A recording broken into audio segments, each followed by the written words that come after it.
Olá, pessoal da turma de Diplomática e Tipologia Documental do ano de 2023 da Universidade de Brasília e também aos que se interessam pela temática.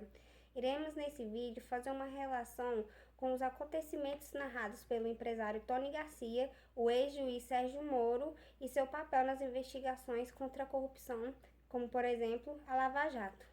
Bom, Moro conduziu investigações e julgamentos e nessa posição ganhou bastante reconhecimento nacional, envolvendo-se até na candidatura do ex-presidente Jair Bolsonaro. E com sua postura firme em combate à corrupção, deixou a magistratura para se tornar ministro da Justiça e Segurança Pública em 2018. A atuação de Moro na Operação Lava Jato gerou muitas controvérsias.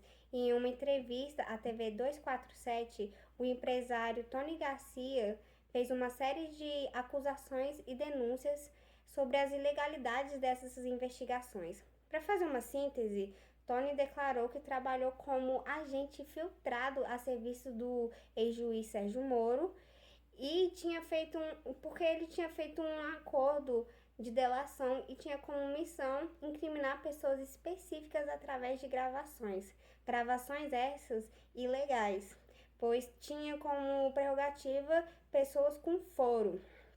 Então, essas gravações eram usadas além para chantagem e também extraída dessas gravações informações e dados que, por sua vez, em intermédio de Moro, conduziram um processo que abalou o Brasil.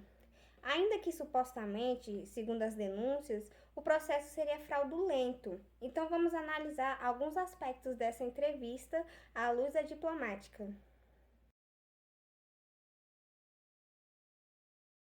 Entendeu? Só valia a delação se falasse do jeito que eles queriam. Aí você era obrigado a fazer falso testemunho, entendeu? A cometer falso testemunho para falar a verdade que eles queriam. Iremos definir essas gravações como documentos arquivísticos, pois elas têm uma finalidade probatória, um suporte e informações.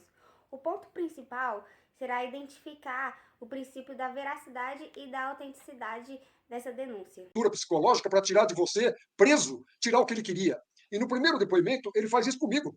Ele desliga o gravador e fala. Eu viro para os advogados e falo, pô, mas eu estou falando a verdade. Ele fala, pô, mas sabe, depende. Aí ele fala assim, então, se vocês quiserem 10 minutos para ser retirado da sala, para os advogados conversarem, para saber o que interessa para a justiça. Entendeu? Então, o que interessar para a justiça, ele fala o que ele queria. Então, eu falei, então me faça o texto, e manda ele fazer o texto do que ele quer que eu falo. À vista disso, iremos trabalhar em cima da seguinte pergunta: o valor de prova sofre com essas interferências? Ora, por um lado, temos um juiz representando a lei e com competência reconhecida, porém intervindo em favor de seus objetivos pessoais. Neste caso, a veracidade e a autenticidade são abaladas diante desses fatos? Da Polícia Federal para me fazer o quê? Ele fazia de Curitiba a Guantánamo, entendeu? A Guantánamo brasileira. Ele fazia os mesmos métodos de tortura psicológica para tirar de você, preso, tirar o que ele queria. E no primeiro depoimento, ele faz isso comigo. Ele desliga o gravador e fala. Eu viro para os advogados e falo, pô, mas eu estou falando a verdade. Ele fala, pô, mas sabe, depende. Aí ele fala assim, então, se vocês quiserem 10 minutos para ser retirado da sala, para os advogados conversarem, para saber o que interessa para a justiça. Entendeu? Então, o que interessar para a justiça, ele fala o que ele queria. Então eu falei, então me faça o texto, e manda ele fazer o texto do que ele quer que eu falo, mas eu quero sair Nossa, daqui, nossa, entendeu? que É método isso. terrível. Os métodos usados pelo então juiz Sérgio Moro são vedados por nossa Constituição, que nos diz no artigo 5º: são inadmissíveis no processo as provas obtidas por meios ilícitos. Portanto, a veracidade e a autenticidade do depoimento estão comprometidas. Neste caso, vale lembrar os métodos usados na prisão de Guantánamo.